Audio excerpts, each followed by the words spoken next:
Good morning and welcome to Redeemer Lutheran Church. I'm Pastor Gary Lodeholt.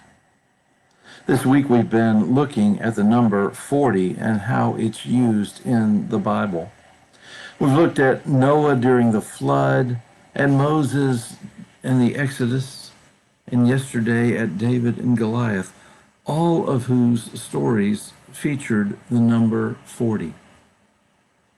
What's more, as we have talked about the number meaning as long as it takes, we have compared those Bible times to our times as we face the virus attacking our world. Today's story isn't really a story, but more of a subtle thing in the Old Testament. You may remember that the people of Israel had no king, and they asked Samuel to anoint one for them. Samuel didn't want to do it, but God said to Samuel, "Go ahead. It's not you they have rejected. It's me they have rejected being king over them." Maybe you hadn't thought about that.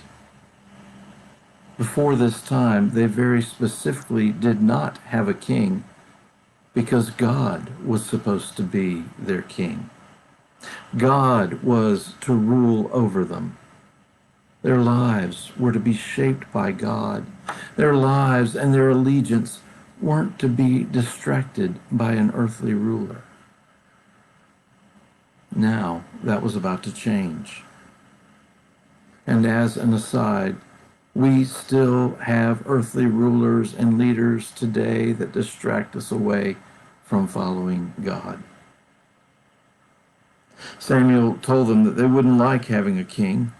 It meant taxes and forced servitude in the army and more. But still, they demanded to have a king. So Samuel anointed Saul as king over them. And after Saul came King David. And after David, there was King Solomon. What's interesting is that the Bible says each of those three ruled for 40 years. You see, the number 40 in the Bible is also considered the time of a generation. So by saying that each of those kings ruled for 40 years, the Bible is telling us that they ruled first for as long as they were meant to, and second, that they ruled for a generation. And then it was time for a new generation, a new thing God was doing. But I think the Bible is telling us something else as well, something pretty important. Each of those kings did things that were good and things that were bad. They followed God sometimes and went their own way sometimes too. But the fact that they lasted a generation tells us that while there was an earthly king, the people were never really out of God's hands. God was watching over the generations, no matter who was king.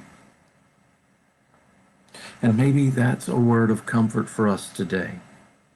In all that's going on in our world, with strife in society, with political bickering shaping our newscasts, with earthly leaders and rulers looking out for themselves, with wars and terror, with a virus that seems unstoppable, we can have comfort. God is watching over the generations. And while these things may seem huge to us, we need to remember that God is in control, and they aren't too big for God. "I have called you by name," God says in Isaiah, "and you are mine." And God will never let us go. Thanks for watching, and remember to let this day belong to God.